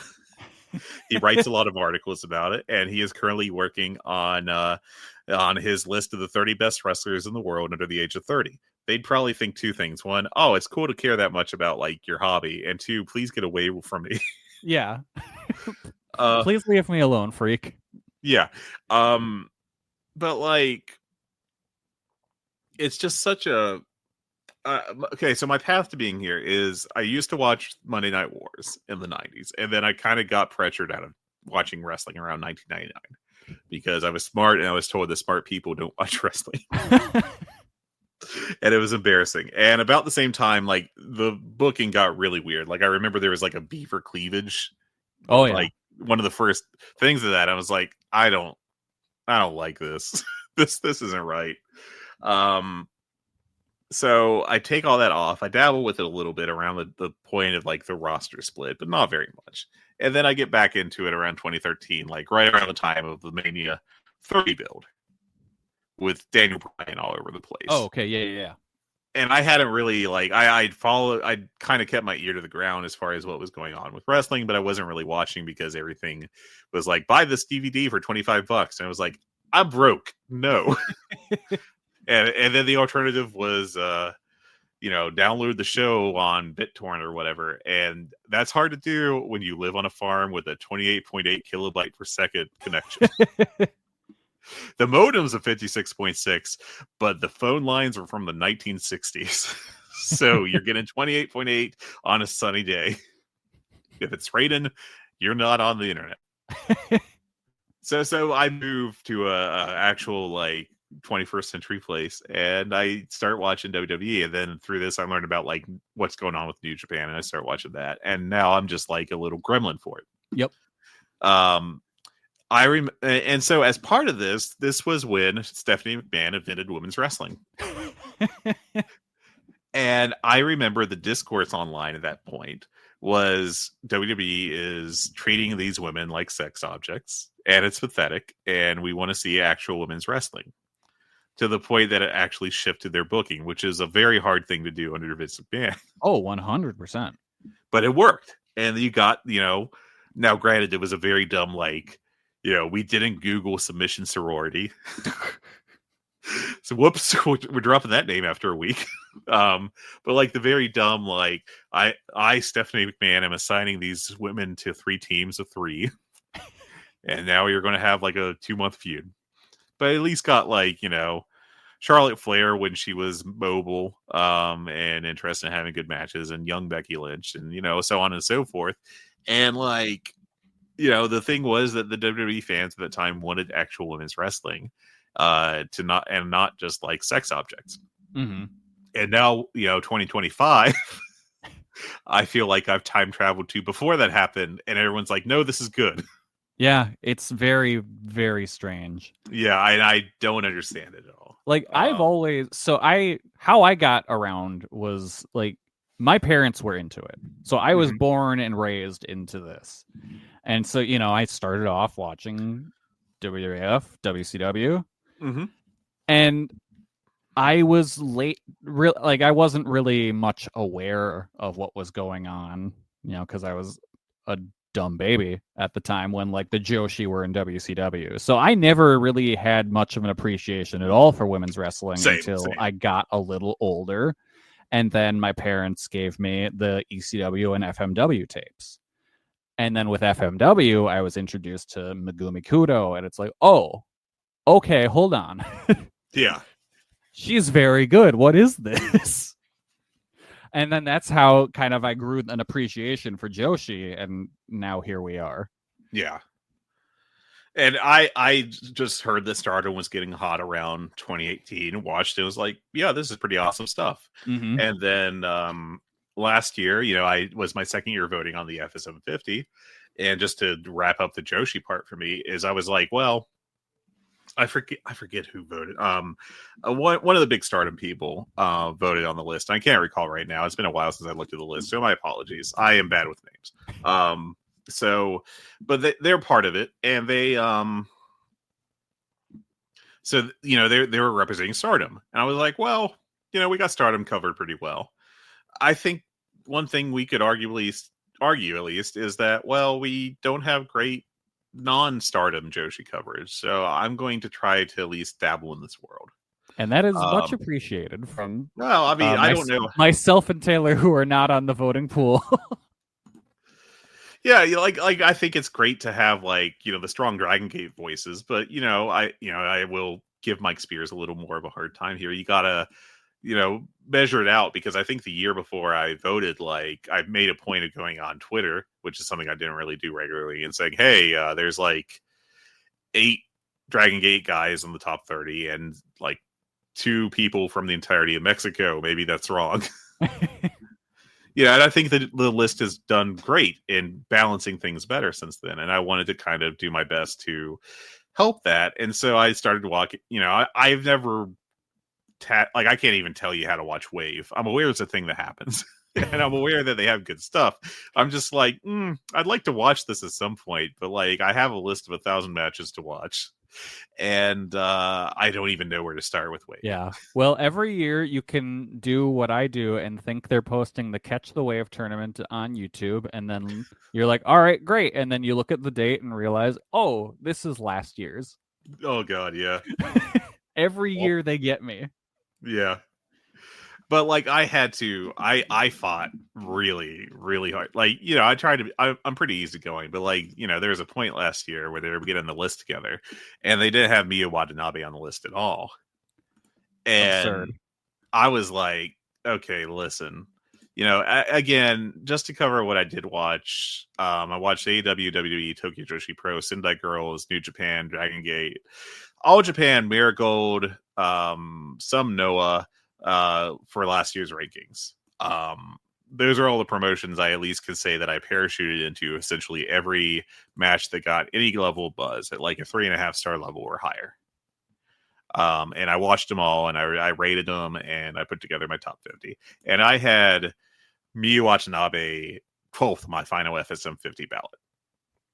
And I was like, look, she is good enough. We have to put her on this list somewhere. And yeah, so 100%. So we got her in at 48th. I obviously think she should have been much higher, but I mean, like, take the wins where we can. Yeah, and also like, look, it's within the grand scheme of things, yeah, it has some value, but like, we're also, in the end, we all die. So, yeah. I can only care so much, right? I only have such a level of like fight in like, hey, Miyu Watanabe needs representation. I think the maddest I ever was at this list was it 2-3 years ago. or maybe it was longer than it was probably longer than that. When Serena Deeb was like in the top 30, and I was like, what the fuck? Yeah. Like I think she got fit. Yeah, she got 49th one year. And Okay. that was at, like, what year was that? That was 2021. So that was kind of a weird year because Japan was still coming off the whole pandemic thing, right? Yeah. But like, I don't know, man. The thing that got me was it was just like, oh, she had great matches with Riho and Hikaru Shida. And no one thought to be like, well, hold on. Maybe the other half of the match is what made that match good. I will say, I'm not like, actually, Serena Deeb deserved that. And fuck you for thinking otherwise. But I will say that I think Deeb is a pretty solid person in ring. And I 100% think she's solid, but I don't think she should have been anywhere near a list of the top 50 in the world. Yeah, but I also think like opportunity matters when it comes to the FSM 50. Like, let's take Miyu Watanabe. If like Watanabe works one match a year and it's really good, I can't at the end of the year be like, well, she's a top 50 wrestler off that one match, Yeah. And that's the thing with me with the FSM 50. I don't think I ever have seen the 2 years I've voted, as a grizzled veteran. I don't think I've ever like had Ripley close to my top 100 that I do to chop down from. Yeah. And I think she's good. I think if you were to, like, okay, let's go in TEW. And assign stats to these workers, I think you could argue that she is a top 50 worker by those stats. By those stats you would assign her. But I don't think that WWE cares about match quality at all, really. No. And it's to the point that like last year I didn't have Gunter in my top 50. Yeah. Because like he just had so many like we don't care about match quality whatsoever feuds. Like there was a Randy Orton one, and like that 2024 Randy Orton ain't exactly like I hope Meltzer slap at least 4 stars on this one. He doesn't give a shit. And you know what? God bless him for it. Yeah, I can't blame him. No, he's getting paid so much money, and like he's guaranteed that money forever. They will never, like if he was like 55, it was like, I think I'm going to take another check for a year and like show up for 3 pay-per-views and slap that chin lock on, brother. That WWE's going to be like, well, here's your $5 million contract, sir. He'll be like, thank you, I appreciate it. Yeah, no, 100%. Like that dude, he has a job for life. And he'll do the pose, and he'll take a ton of steroids, and he'll look great, and it'll be awesome. And he'll get good reactions, and God bless him, like he gets the reactions. He can get on his bus and play Elden Ring. Exactly, and you know what? Respect. Yeah, I would do the same. Can't blame him a bit. Like, look, I hate that Gunter is like, but like you go on Gunter's Wikipedia page and you look at 2024. I'm going to filter this to just 2024, and let's just do the PLE matches. Let's just do that. So here are, the matches he had. He had 7 pay-per-view matches. One of them was the Royal Rumble, so that doesn't really count. Nah. And then his other 6 were WrestleMania. He had the Sami Zayn match. Good match. Yeah, that was good. Pretty good match. I think I went like 3 3/4 on that. So it was good. It was good. King and Queen of the Ring in the progressive country of Saudi Arabia. Oh, beautiful Jeddah. Randy Orton somehow got 4 1/4 stars from Dave Meltzer because the WWE star ratings are completely out of control at this point. Like worse than any other companies, in my opinion. I think I went like 3 stars on that. It was a 22-minute match with Randy Orton. You could fill in the rest in your head. Then there was SummerSlam. There was the Damian Priest feud. And, like, I actually like that match. I think I went 4 stars on it. But, like, in general, it's Damian Priest at age 45 or whatever he is. Like, he's not what he once was. No. Gunter's next pay-per-view match was That's right, baby. Randall Orton is back in the scene. Oh, God. So again, Crown Jewel. Well, that would be Cody Rhodes, which was a good match. Again, Yeah, I would that say was that good. it's probably 4 stars. That was definitely a notebook match. And then War Games, we're back to Damian Priest. So, like, the guy has 6 singles pay-per-view matches, and 4 of them are Damian Priest or Randy Orton. Like, how the comp tape is only going to be so good on years in. So, like, I didn't even have him in the top 50, and like he ended up ranked 23rd, and I was like, the entire time I was like, I'm not going to put a lot of fight into this because I'm not that invested, but this ain't 2023 Gunter. It sure as hell ain't Indy Walter. Like, this year for Gunter, in my mind, was just completely divorced from being a top 50 wrestler. So that's just kind of my take on it. And that kind of applies to the FSM 30, or the 30 under 30, I should say. So I don't know. Like, what else do you want to talk about? Do you want to talk about like close calls or like? Yeah. Or there's one guy on my list who is kind of just in the middle of my list, and I don't have a ton to justify it besides vibes at the moment. Okay, sure. And that's Mad Dog Connolly. I get it. I have only seen the now infamous Dean match. Yeah, like I love that dude. And that match rocked. That match was fantastic. I haven't really seen anything else from him, so I can't like.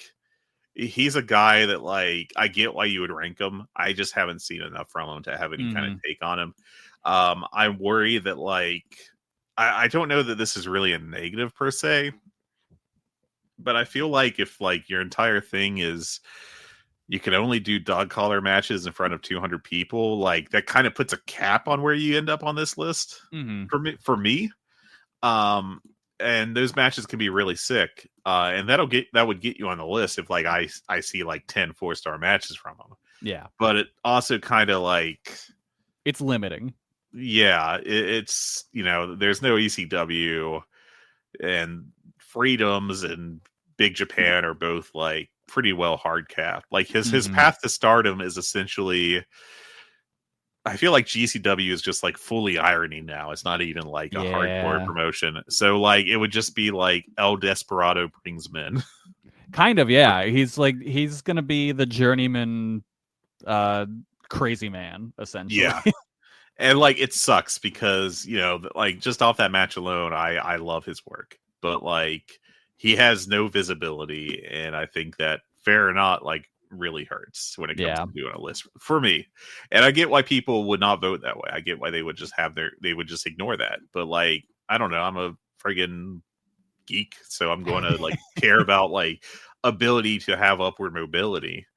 And I think he is at this point in time very limited. Now, as I understand it, the Dean match, Dean 2, I should say, that I was very excited for, had no blood. Yeah, which is kind of disappointing. Yeah, and I don't know how you can have a dog collar match and have it be great and have no blood. Like, my guess is that was something just with where venue. They had. Yeah, they were probably like, look, if you're going to do this outside, we can't have people bleeding because that looks like a crime scene. Yeah, like it is very funny that they were set up in basically like an outlet mall looking area. Yeah. And like the vision of like people like, oh, I just got out of the New Balance store. Oh, a wrestling event. How quaint. Let's see what they're up to. And then like the crowd parts and they see like Mad Dog Connolly covered in his own blood. Like that, I would pay money for that. That's very funny, but yeah, anyone on your list that is near the like just at the cusp of making it that you really want to throw on but can't kind of justify it to yourself? So my bottom 10 is a mess that I don't feel like I have a great fix on. So my bottom 10 right now is Neon from CMLL at 21. I think he's great. So, like my first couple are like, these people should be on the list. 2022 is Yuma Aoyagi from All Japan. I still think he's very good, but he feels like he's been kind of, as much as one can be memory hold in a promotion that uses everyone every show. Yeah, he does definitely feel downcycled. Yeah, like between the Saitos and Yuma Anzai, like he is in a tough position. He's been surpassed fairly, I think, because both those guys are either bigger draws in the case of the Saitos or better prospects in the case of Anzai. So it's just tough, but he's still fairly good. 23, I have Hyo. Okay, He's great. he's really good. 24, I have Commander.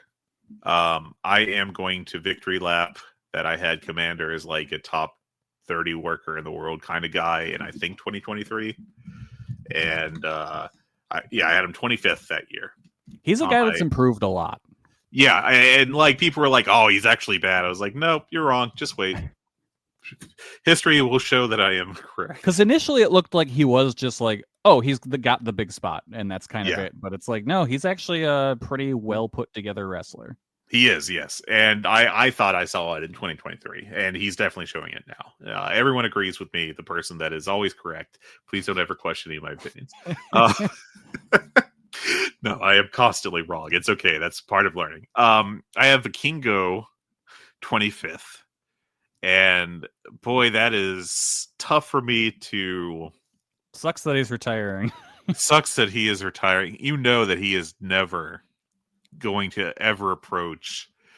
I love that Kenny Omega match from Dynamite so much. Like, that is like a scale breaker for me. I am a freak that will like be like, that was not only one of the best matches of the year, like at a 5-star level, but like historically great. So I will break the scale for it. And that makes people mad. But I think that match was so exceedingly perfect at what it was that like it was like a 5.5-star match for me. Like just preposterously good. And you know that he's going to go into AAA WWE, and like they're going to be like, okay, you can do a Rana off the top. That's it. That's going to be your high spot, brother. You're going to put over Chad Gable real good. Yes. We're going to give Chad Gable a racist gimmick, and then he's going to win all the time. Cool stuff. But like, you know, and he also was injured terribly, and then he came back and either came back too soon or was struggling with his confidence or both, and like really kind of was dragging, you know, at last year. Like I wouldn't consider last year a great year for him by any stretch. But like I remember Vikingo from 2023, brother. And like that's not going away anytime soon. He was a top 10 worker in the world for me. And like I can't let that go. So he's going to be 25 on my list, and then he's probably going to have like a 3.5-star match on this Worlds Collide show. And then like he's going to do a spot that is not nearly as cool as, you know, the 3 coolest spots from the Omega match. And then it's going to get passed around on social media, and the weird WWE only fans are going to be like, this is wrestling. AEW could never. And I'll just be like, no. Oh boy. If only Kenny Omega knew how to work like Chad Gable. Oh, if only. Okay. And then I got Utami Hayashishita, Miyamoto, and Suzu Suzuki in this little like joshi block towards the end.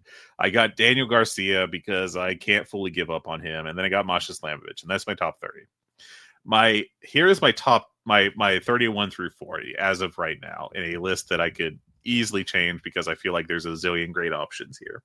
But I got Dragon Dia, who is really good. I got Axiom and Frazier because they're very good. I got Ishin. I've got Obafemi because there's no way a guy that can move like that isn't going to become a star. And he is capable of like being the guy in a 3-way match that does ridiculous spots and then counts on the other 2 people to be the connective tissue. And like that's good enough to be like a pretty big star, I think, in WWE.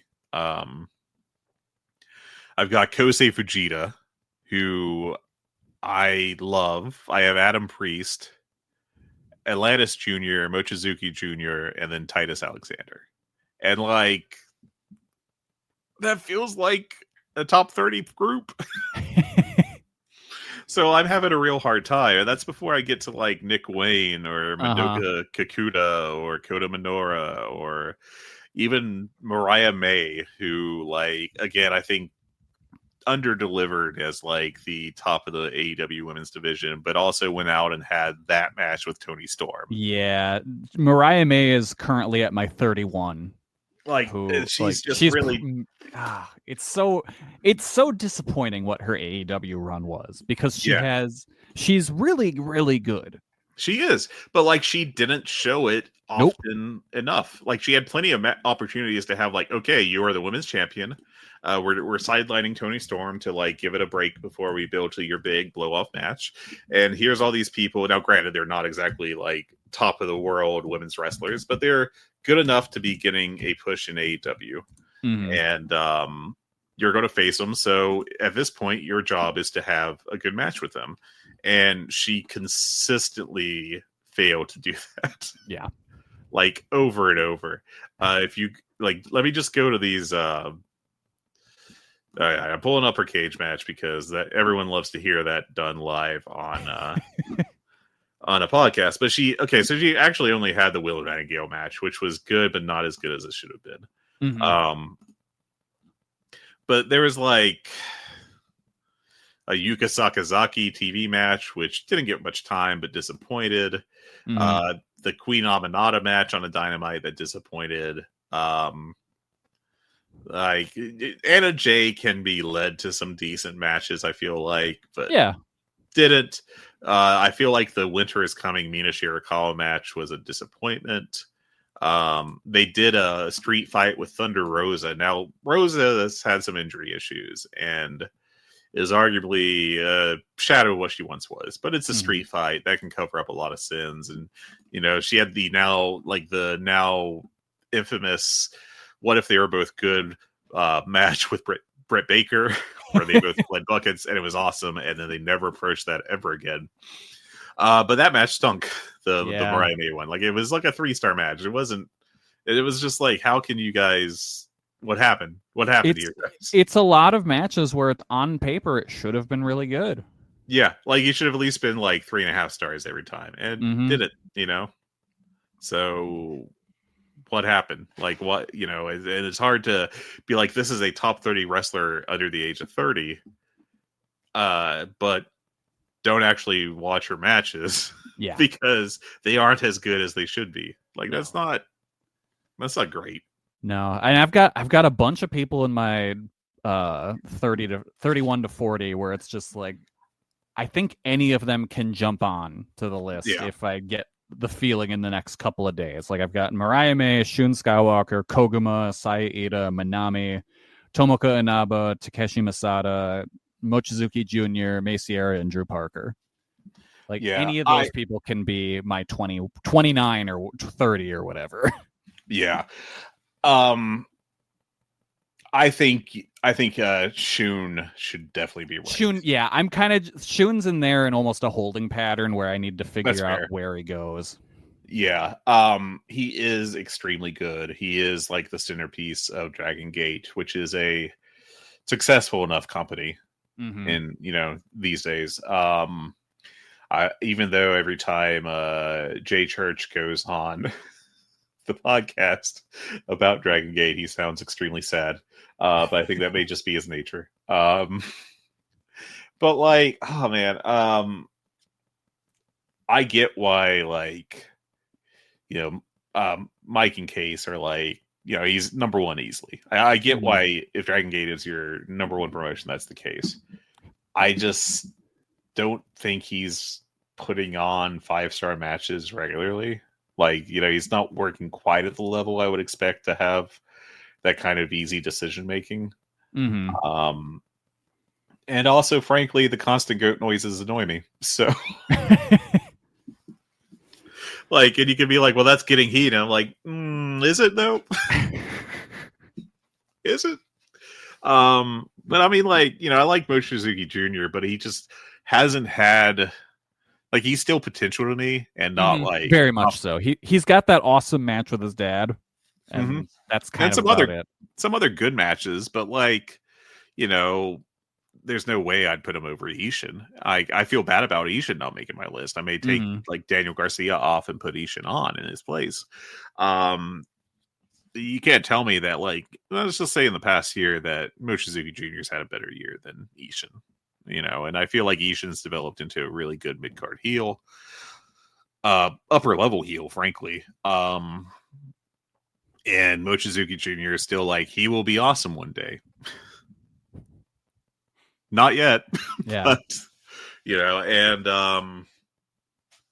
so I don't know. I mean, like, I think this is like, I like even going further on down my list, like I have Kevin Knight as not a serious contender yet, because I feel like he really got kind of New Japan underused him, I would argue. And then AEW, he's shown some ability, but also like he's getting slotted as like, happy to be their babyface that loses in the mid card a lot. Yeah, he'll get there. He's still got a lot of growing to do.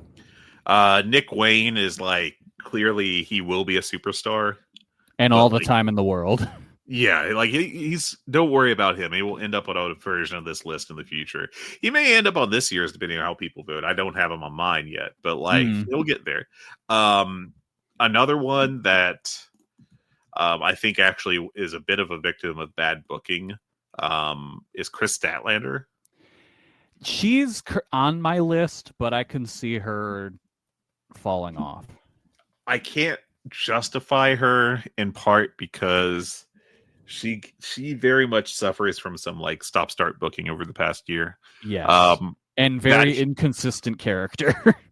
Yeah, I mean, I don't know that this is what happened, but I'm convinced it's what happened. Is she had that great feud going with Willow Nightingale, where she was a fantastic heel. She had the great act going with Stokely, and then Mercedes Moné, they went to her and was like, hey, who do you want to have your next pay-per-view match with? And she was like, I could have a good one with Chris Statlander. Yeah. And they're like, okay, but that would involve completely blowing up her booking. And she's like, yes. Well, I look forward to my match with Chris Statlander. And they were like, well, okay. Yeah, they did it anyway. And I feel like, and then after that, like, they're like, well, what do we do with Chris Statlander? Because we turned her face for literally no reason. We abandoned her storyline. And it doesn't make a single bit of sense.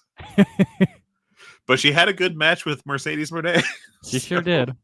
I feel like if they just made that Willow Nightingale feud like the entire year, like she probably would have got on my top 30 pretty easily. But, we were now in this awkward holding pattern with her where she's like, Willow, I'm really sorry. I was a jerk to you.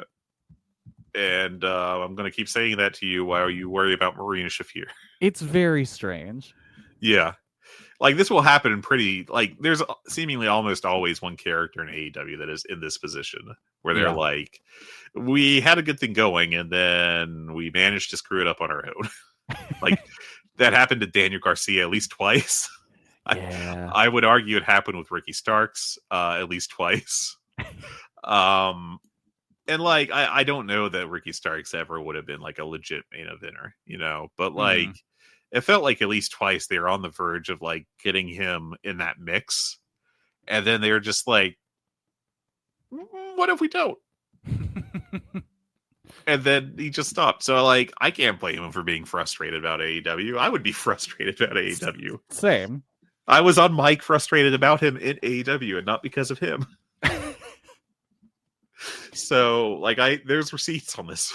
So like it's not a matter of like in his case, and he's not eligible for this, so I'm just rambling at this point, but like he's not a guy that I think is going to have great matches every time out. We're not talking about peak Bryan Danielson or something here, but dude has presence. He comes across like a star. Oh, for sure. He's got a lot of charisma, and he's pretty good in the ring. Like, again, he can consistently have like a 3.5 to 4-star match in that level. He's not interested in doing ladder matches. It's still one of the funniest things from his entire run, where they were like, okay, you're in the future of whatever the dumb like Sonic ring match was. Oh yeah. And he was like, all right, everyone's gonna fall off a ladder. He was like, I'm sure as hell not falling off no goddamn ladder. You kidding me? I don't want to do that. That's dumb. And you know what? Same. Yep. I cannot fault him for that. No, 100%. Like I wouldn't want to take ladder bumps. No, so I wouldn't want to take those bumps at all. Why would I be Yeah. mad at him for not wanting to do that? So, yeah. So, like, there's a bunch of, like, CMLL people that I have on my, like, maybe they should make the list, but I haven't seen enough of them. So, like, the Viano kids, and I think it's Zelha, with the X up front, that always makes me question it. And I've heard about, like, Barboza and Utani, but I haven't seen enough of them to have any kind of take. Like, there's some people that are like, I like them, but they aren't good enough to make this list. Like, a bunch of the AW people I mentioned, like the Top Flight team, and Ace Austin is another good one. Like, he's a guy that I like, but like he, in the entire time of TNA, when they were, they're out of one side of the mouth, they're like, well, we don't have enough money to sign big stars. And it's like, okay, well, have you considered pushing someone young and talented, like maybe Mike Bailey or Ace Austin? They're like, well, we don't want to do that either. What about Moose? No. Have you considered year 14 of TNA main eventer Moose? It's just, like Mesa Ruga, I don't follow Choco Pro close enough. So, like, she, to me, like, I'll see her somewhere and she'll have a very good match, and I'll be like, man, she is so young and talented. Like, she obviously is going to be a superstar. And then she just, like, seemingly, like, it's like veiny for me, Yeah. Like, she just works in such a limited amount of places. Yeah. And like, I check Cage Match like every day for their new matches that are added. Like, that's my way of like keeping track of things that are going on in the wider world of wrestling. And Choco Pro just does not have buzz on there anymore. And I just generally don't hear a lot of talk about Choco Pro. So it's just like, I assume she's still like pretty damn good. Yeah, she's doing a great job as like the face of the company with the Super Asia title, but there just isn't the visibility on the company right now, and they're not really delivering the big matches that they used to. Yeah. And I don't know, like I was talking about before, a lot of that just comes down to the booking isn't anywhere near as good as it was during the height of the pandemic. Yeah. And I just think I've been burnt out on the chocolate square thing. Like, I think I'm just like, can we just get a goddamn ring? Like, please? Like I'd be happy to watch it if you're, just in a building with a ring, but a lot of their big matches, like their named shows now, they do run in actual venues. Something. Yeah, that's something then. And like, there is a charm to the dentist office or whatever it is, but like eventually you get tired of it once you're like 400 shows in. Exactly. Yeah, I'm like, okay, I can only see so many. Oh, I've gone out the window. Oh, I'm back in spots. Like, like, change it up, man. I think we've hit like my fill. Yeah. And speaking of going out the window and coming back in, we should probably wrap this up because I'm running out of recording time. Okay, StreamYard, because I am a cheap bastard that does not pay for anything. So, any final thoughts? I don't know. I mean, I apologize if this is the worst show you've ever done. No, this is good. This is a solid one. I appreciate everyone checking it out. I think that the value of these lists, just to put it briefly, is that it gives you an opportunity to look at new people and is an opportunity to learn. And you may end up disagreeing with the list. As I talked about it, I vote on the FSM 50. I vote on this list. You're never 100% happy with the end list because it's, just from like my opinion is correct kind of sense, but like, I think we do a really good job of getting a bunch of different opinions on it and different positions. And I think the end result is basically as good as you're going to get. So. Yeah, and we at Voices of Wrestling are not a hive mind. We've got a lot of different opinions, so this is going to be a very diverse list, I think. Yeah, I'm really looking forward to the end product. I'm still not 100% happy with my list, but I feel a little better after. Same. We got a few more days, though. Yes, we do. We do. All right. Well, thank you again for coming on. Hit the people with your plugs once more. The Good, Bad, and the Hungee is a podcast I'm on. It's about AEW. If you like that promotion or if you hate it, feel free to check it out. That's about it. I'm on the Voices of Wrestling Discord, like, sparingly. So. All right. Well, this has been a really fun episode. Thank you, everyone, for listening. Thank you, Fred, for guesting. Taylor and I Oh, no problem. Taylor and I will be back in 2 weeks to talk about something. I don't know. I didn't do the normal preview work he does, so I don't know what's coming up in 2 weeks, but we'll talk about it then. Thanks for listening. Bye, everybody. Hey kids, do you like wrestling? Well, we like wrestling too. We are Shake Them Ropes here on the Voices of Wrestling Podcasting Network. Myself and Chris Novembrino kind of doing a lazy river of wrestling criticism, going through the news and whatever happened in stateside television wrestling. And also, you know what? Sometimes we just like to watch old stuff and talk about that too. Love for you to give us a listen if you haven't already. We are Shake Them Ropes here on the Voices of Wrestling Podcasting Network.